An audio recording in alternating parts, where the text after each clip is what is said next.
right, everybody, buckle up, because we are diving headfirst into a pool of bizarre news today. We're Mm. talking headlines so strange you'll swear we made them up. But no, these are all too real. First episode ever, right? Gotta love that fresh podcast energy. Absolutely. Thankfully, I've got our expert here to make sense of it all, or at least try to.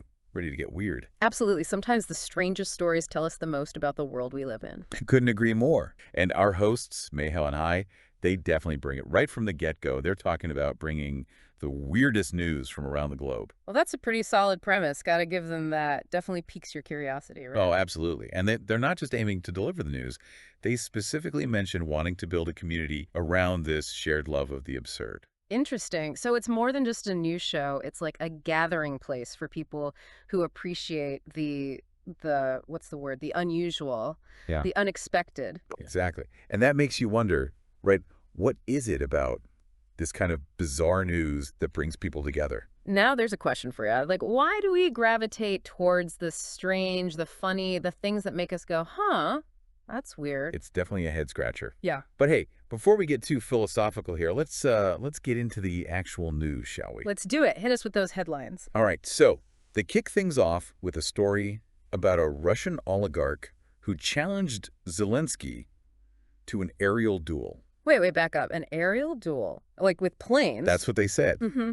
Now, sadly, they didn't specify the aircraft of choice, but still, the very idea of these two, duking it out in the air, Yeah. it's just wild. It's like something out of a movie. He's got to wonder if this oligarch's being serious or if it's just like a publicity stunt gone wrong. Right.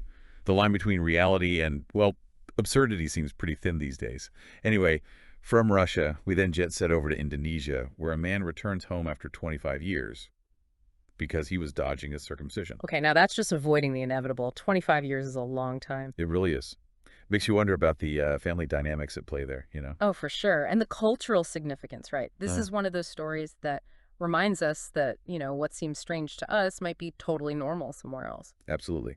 Speaking of strange, our next stop takes us to the wonderful world of airport security, specifically Detroit Metro Airport, where someone thought it'd be a good idea to pack a dolphin skull in their luggage. A what now? A Yeah. dolphin skull, like the whole Yeah. thing. The whole thing. TSA was probably wondering what they'd stumbled upon. You've got your bottled water, your oversized shampoo, and then a dolphin skull just casually rolling through the X-ray machine. I can't even imagine the look on their faces. But on a more serious note, it does make you think about, the illegal wildlife trade and all that. Yeah, there's a darker side to these stories sometimes. Anyway, moving on from luggage nightmares to, well, bathroom blunders. Our next story takes us to Nebraska, where a woman was caught stealing, wait for it, toilet paper and pipes from a Burger King bathroom. Okay, you're kidding me, right? Who steals toilet paper and pipes? And from a Burger King of all places. I know, right? Apparently she walked out with, and I quote, a suspicious bulge in her pants. Caught red-handed, as they say. Or should we say white ply-handed? Okay, that's pretty good. But seriously, what leads someone to do that? Desperate times, maybe. A prank gone wrong. Your guess is as good as mine. But hey, at least it wasn't a dolphin skull, right? True that. All right, next up, we find ourselves in the courtroom, believe it or not. A Colombian judge consulted ChatGPT, yes, the AI chatbot, for a ruling on a health insurance case involving an autistic child. Now that's just asking for trouble. I mean, it's 2024. We've all seen enough sci-fi movies to know how this ends. Right. You've got to wonder, what was this judge thinking? Was it a moment of brilliance, a cry for help, or just plain laziness? I'm leaning towards a healthy dose of all three. But it does raise some interesting questions, doesn't it? Like, what's the role of AI in our legal system?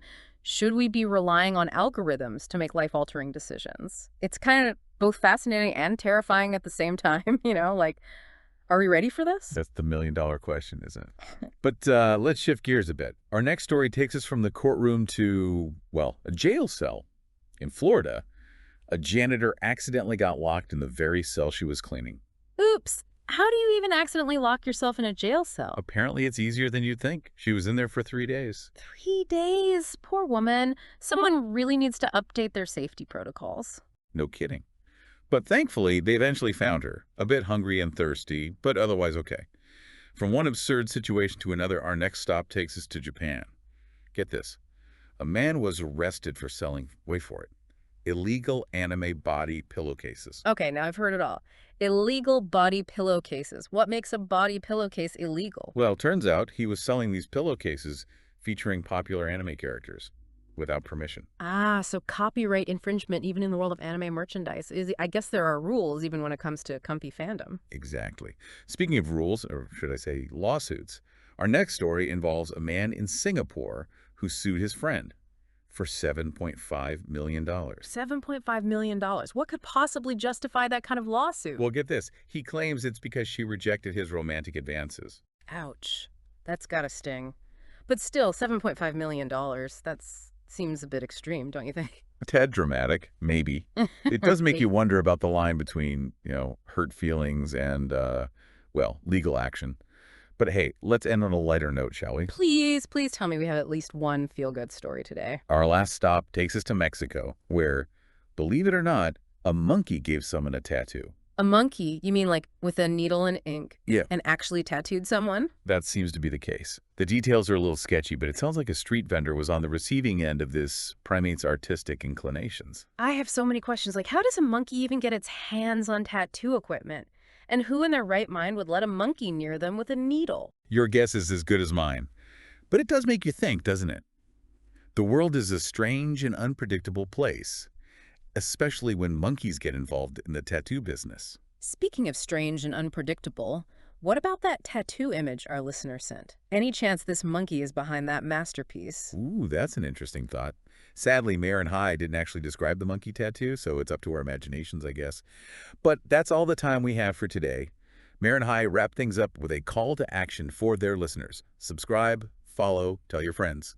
You know the drill. The classic podcast outro. They're really pushing for that community aspect, aren't they? Oh yeah, they even mentioned a Discord server for listeners to connect and chat about all things bizarre news. Smart move.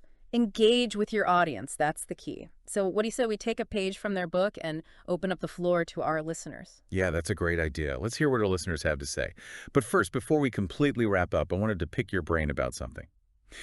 Mayor and High, they're clearly aiming to build a community around their podcast. But do you think they're thinking globally or more of a local Hebrew-speaking audience? That's a really interesting question. It makes you wonder about the global reach of podcasts, right? I mean, are there listeners out there in the world just craving some Hebrew language bizarre news? Right. And it made me think about that little adios, habiramos they threw in at the end. Yeah, that was cute. Very on brand for the show, but also like a very specific cultural reference. So are they trying to attract a global audience or keep it niche? It'll be fascinating to see how they handle that. It's a tricky balance for sure. Yeah. One image I just can't shake from this whole episode, that monkey with the tattoo gun. Oh, tell me about it. It's like the most bizarre image ever. But it also makes you wonder, like, what does that tattoo even look like? Right. Did they ask for anything specific, or did the monkey just go wild with the ink? We may never know. Some mysteries are best left unsolved, I guess. Although I kind of wish we had a picture of it now. Send us a pic. Huh. I'm sure our listeners would appreciate that too. But on that note, I think it's time to wrap things up. We've journeyed from Russia to Indonesia, from a Burger King bathroom to the depths of the AI legal system, and everything in between. All thanks to the wild world of Hebrew podcasts. Who knew bizarre news could be so insightful? It's been a truly eye-opening experience. So to our listeners, thank you for joining us on this deep dive into the edition that comes to you. And remember, keep your eyes peeled for those strange and wonderful stories hiding in plain sight, because you never know where they might lead you. Well said. Until next time, keep exploring, keep questioning, and we'll see you back here for another deep dive. Goodbye for now.